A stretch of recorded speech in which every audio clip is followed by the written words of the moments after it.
The sentencing hearing begins tomorrow for Army Private First Class Bradley Manning for the biggest leak of classified material in U.S. history. Military judge today acquitting him of the most serious charge, aiding the enemy, for turning over 750,000 classified documents and videos to the website WikiLeaks. The judge, however, did convict Private First Class Manning of numerous other accounts, including violating the Espionage Act. So he's still facing a maximum of 136 years behind bars. The Manning case obviously has touched off a furious debate over the actual harm that Manning has done and whether the government initially overstated the damage. Like the NSA leaker Edward Snowden, Private First Class Manning has been called a traitor by some, a hero by others, and frankly, everything in between. Let's talk about it with senior legal analyst Jeffrey Toobin and only on 360, Glenn Greenwald, investigative journalist and columnist for Britain's Guardian paper. He broke the Snowden story. Jeff, let me start with you. What's your reaction to the verdict? I thought it was a good verdict. I think the charge of helping the enemy was excessive, and I think it was good that the judge acquitted him of that charge. But I think what Manning did was appalling. I think he betrayed his fellow members of the military, he betrayed the Foreign Service, and he should be going to prison, and he will be. Glenn, I know you disagree.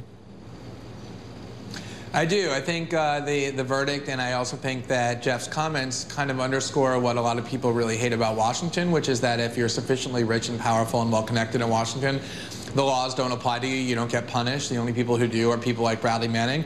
The theory that the government used, one of which was not successful, but many of which were, was that he engaged in espionage and helped the enemy because the material that he caused to be published on the internet ended up being helpful to Osama bin Laden. Bob Woodward has written book after book after book and has become extremely rich by publishing secrets way more sensitive than anything Bradley Manning ever published. Nothing that Manning published was top secret, unlike what Bob Woodward publishes, and yet nobody I would ever talk about Bob Woodward the way that Jeff Toobin just did, or his sources, because he's in good standing in Washington. His sources are high-level officials in the White House. They leak all the time. Washington is nothing about leaks, and yet the only people who get punished for it are people who are marginalized in Washington, and that's a broader reflection of how the law is abused. Jeff, what about that? Because you do have people leaking all the time for political reasons. You do have some leaking going on, and you know, we can have a debate on a case-by-case basis, but Bradley Manning released 700,000 cables,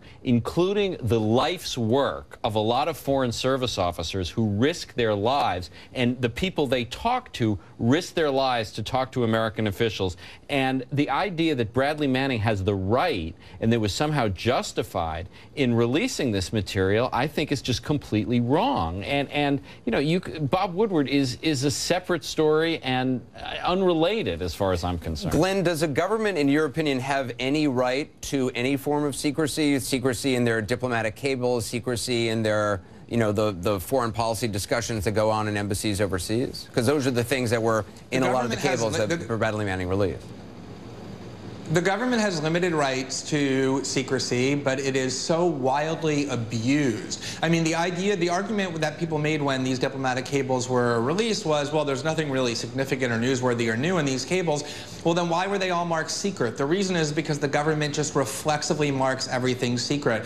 And the thing that I find most bizarre is that anybody who would go into the field of journalism or call themselves a journalist who would call for the prosecution and imprisonment for decades of a source like Bradley Manning, who, as I said, didn't publish anything top secret the way that most sources for large media outlets in America do all the time, it's baffling. What Bradley Manning did is the job of journalists, which is to bring transparency to what the government is doing. And even the Pentagon admits that its early claims about how he has blood on his hands and there was all this damage was wildly overstated. He released very low-level secrets that inform the world about the U.S. government and harm nobody. But it's not up to Bradley Manning to make the decision to disclose this. I mean, these are people who, the people who wrote those cables have devoted their lives to trying to make the world a better place, particularly Foreign Service officers. You know, maybe you disagree about that, Glenn, but I admire the Foreign Service a great deal, and, you know, I trust their judgment about what's a secret a lot more than I do Bradley Manning's. Right, and look, Jeff, you can make that argument in every leak case. I mean, people back in the 1960s said Daniel Ellsberg was a traitor. Who was Daniel Ellsberg to decide what should be leaked to the American public? I trust U.S. generals way more than some Daniel Ellsberg who I never voted for, and yet what Daniel Ellsberg did was expose systematic lies on the part of the U.S. government. In the Bush years, people said whoever told Dana Priest at the Washington Post that the Bush administration had secret CIA prisons, or whoever told the New York Times that the Bush administration was spying without warrants, what right did they have to disclose secrets? This is how journalism, investigative journalism works, Jeff, is that people inside the government with a conscience come forward when they find out things that their government is doing that are wrong, and they disclose it to the world through media outlets and journalism. If you think that's criminal, you're essentially calling for the end of investigative journalism. That is what investigative journalism is about. No, I appreciate your education to me of what journalism is, but, you know, releasing 700,000 cables in a completely blunderbuss way is not the same as the work of Dana Priest and Bob Woodward. I mean, I just think, you know, it is possible to draw. Well, Daniel Ellsberg also wrote the Pentagon Papers. He disclosed what he wrote, which is very different than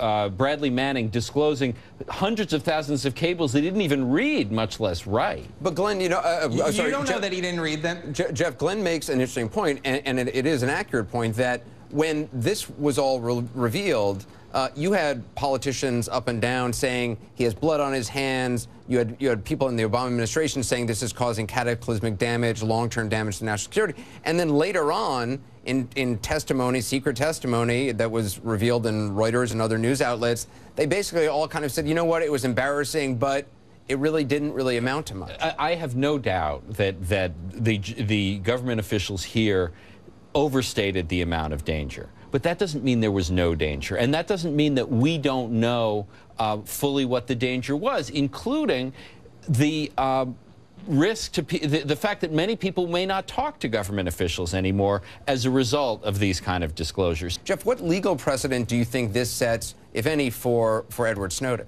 A big one. I mean, I think Snowden will be confirmed in his desire to stay out of the United States, because I think their situations are very parallel in terms of the amount of disclosure that went on. And I think he's likely to face exactly this kind of prosecution and exactly this kind of result and sentence. And Jeff, what do you make the way that Bradley Manning was treated, the way he was held, the conditions under which he was held early on? That, as far as I am aware, was an appalling it was too much done. It was in inappropriately harsh conditions, but that doesn't justify the underlying behavior that led to the case either. Glenn, you posted on Twitter today, quote, you said, "So weird how most people who claim I'd respect Snowden's acts if he hadn't fled don't apply that to Bradley Manning." Explain what you mean. Well, I mean, it is interesting. So many people love to start off the sentence by saying, of course we need more transparency, and that they always somehow find a way to attack whistleblowers. So people say, oh, if Snowden hadn't fled, I would respect him, and yet Bradley Manning didn't flee, and yet most of the people attacking Snowden attack Bradley Manning. Or look what Jeff said earlier. Well, Manning is wrong because he didn't read all the documents that he leaked. I can assure you with 100% certainty that every single document that Edward Snowden turned over to us, he very carefully read before he gave them to us, because they're all in incredibly detailed file systems, and every single document is filed according to topic. So if what Jeff is saying is true, which is my problem with Bradley Manning, is that he didn't read all the documents, unlike Daniel Ellsberg, he should be praising Edward Snowden, and yet he isn't. He's been a harsh critic of Snowden. It seems like people always contrive excuses to attack anybody who brings transparency to the government, unless they're powerful officials in Washington, in which case it's okay. I'm not talking about powerful officials. I'm talking about Foreign Service officers who are on the street in every capital in the world and small cities around the world, trying to gather information, report it to their superiors. The idea that Bradley Manning is the only one, or Edward Snowden is the only one who has a conscience and who is decent and has the right to disclose the work of all these people is just palpably absurd to me, Glenn. Glenn Greenwald, good to have you on. Jeff Toobin as well. Thank you. Thanks, Armstrong. As always, for more on the story, you can go to CNN.com. Just had an